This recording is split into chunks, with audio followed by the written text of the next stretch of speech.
আজি এটা কেবিনেটে অত্যন্ত গুৰুত্বপূৰ্ণ আৰু এটা সংবেদনশীল সিদ্ধান্ত লৈছে হেতু আপোনালোকে জানে যে আমাৰ ধুবুৰী নগাঁও মৰিগাঁও বৰপেটা সাউথ সালমাৰা গোৱালপাৰা আদি বিভিন্ন জিলাত আমাৰ খিলঞ্জীয়া লোকসকলে তাত যেহেতু আমি সংখ্যালঘিষ্ঠ খিলঞ্জীয়া লোকসকলে যথেষ্ট নিৰাপত্তাৰ প্ৰশ্নত তেওঁলোকে সদায় সন্মুখীন হৈ থাকিব লাগে বিশেষকৈ বাংলাদেশৰ হোৱা ঘটনাৱলীৰ পৰিপ্ৰেক্ষিতত তেওঁলোকে বাংলাদেশৰ ফালৰ পৰাও আক্ৰমণৰ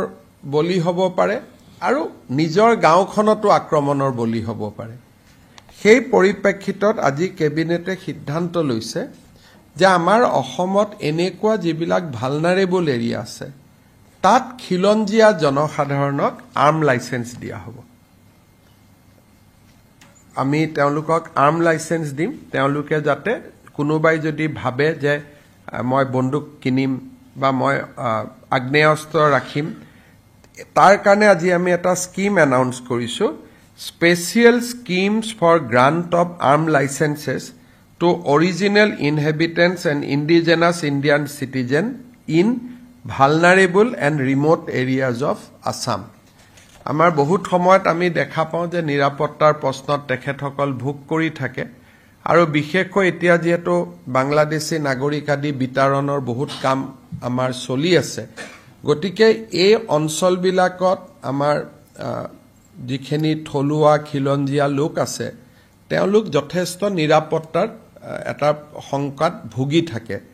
আৰু কিছুমান গাঁৱত অকনমান তেওঁলোকৰ পপুলেশন আছে কোবাত ধৰক মই এটা নিজে জানো যে বাগবৰ জনিয়াৰ ভিতৰত এখন গাঁৱত কৰবাত 500 ঘৰ মানুহে বাকি আছে আৰু কোনো নাই গতিকে এতিয়া সেই মানুহখিনিৰ কোনোবাই যদি চৰকাৰে বন্দুকটো কিনি নিদিয়ে কিন্তু কোনোবাই যদি লাইসেন্স বিচাৰে আমি তেওঁলোকক উদাৰভাৱে লাইসেন্স দিম যাতে তেওঁলোকে নিজৰ ৰক্ষণাবেক্ষণ কৰিব পাৰে এটো এটা সেই অঞ্চলৰ মানুহৰ বহুদিনীয়া এটা অনুৰোধ আৰু দাবী আছিল ইয়াৰ ফলত ঢিং ৰূপহী লাহৰিঘাট এই অঞ্চলবিলাকৰ পকেটত যিবিলাক আমাৰ অসমীয়া মানুহ এতিয়াও আছে তেওঁলোকে সদায় ভয়ত জাগাখিনিৰ পৰা ওলাই আহিব লাগে মাটিবাৰী বিক্ৰী কৰি ওলাই আহিব লাগে এতিয়া আমি তেওঁলোকক কৈছো যে চৰকাৰে আপোনালোকে লাইসেন্স খুজক আমি আৰ্মছ লাইসেন্স আপোনালোকক দি দিম আপোনালোকে তাত অন্তত এটা সাহসেৰে হৈতে থাকিব পাৰিব চৰকাৰে তো সাহস দিয়ে আছে এটা অতিৰিক্তভাৱেও আপোনালোকে এটা সাহস পাব এই এটা সিদ্ধান্ত আজি কেবিনেটে খুব এটা ইম্পৰ্টেন্ট মাইলস্টোন বহু দিনৰ পৰা এই দাবীবিলাক অসম আন্দোলনৰ সময়ৰ পৰা এই দাবীবিলাক আছিল কিন্তু কোনো চৰকাৰে সাহস কৰা নাছিল যে আমি দিব পাৰিম নোৱাৰিম এই দাবীবোৰ আজি নহয় অসম আন্দোলনৰ দিনাখনৰ পৰা এই দাবীবোৰ আছিল আৰু তেতিয়াই যদি আমাৰ থলুৱা মানুহখিনিক আৰ্ম লাইসেন্স আমি দিলুহেতেন হয়তো বহুত মানুহ নিজৰ ঘৰ মাটি বিক্ৰী কৰি নাহিলেহেতেন আজি কেবিনেটে যেটো আমাৰ যেটো জাতি মাটি ভেটিৰ যেটো কল্পনা তাক আমি আগুৱাই লৈ গৈ আজি আমি সিদ্ধান্ত লৈছো যে যতে অসমীয়া মানুহ সংখ্যালঘিষ্ঠ থলুৱা মানুহ জনজাতীয় লোক যতে সংখ্যালঘিষ্ঠ তেওঁলোকে তাতে আৰ্মছ লাইসেন্সৰ কাৰণে আবেদন কৰিব পাৰিব আৰু চৰকাৰে উদাৰভাৱে তেওঁলোকক আৰ্মছ লাইসেন্স দিয়াৰ ব্যৱস্থা কৰিব কিন্তু এটো নহয় যে আমি বন্দুকটো কিনি দিম হেতু কনফিউজ কৰিব নালাগে আমি কাকো বন্দুক কিনি নিদিও কিন্তু কোনোবাই যদি আৰ্মছ বিচাৰে তেতিয়ালে আমি তেওঁলোকক আৰ্মছ আমি দিয়াৰ ব্যৱস্থা কৰিম ইণ্ডো বাংলা বৰ্ডাৰ শব্দটো আমি কোৱা নাই মই খালি উদাহৰণ দিছো যে আজিয়ে কিয় কেবিনেটে সিদ্ধান্তটো লবলগীয়া হল কিন্তু উত্তৰটো হল যে ভালনাৰেবল এণ্ড ৰিমোট এৰিয়া গতিকে ৰিমোট এৰিয়া বুলি কলে সাউথ সালমাৰা পৰি গল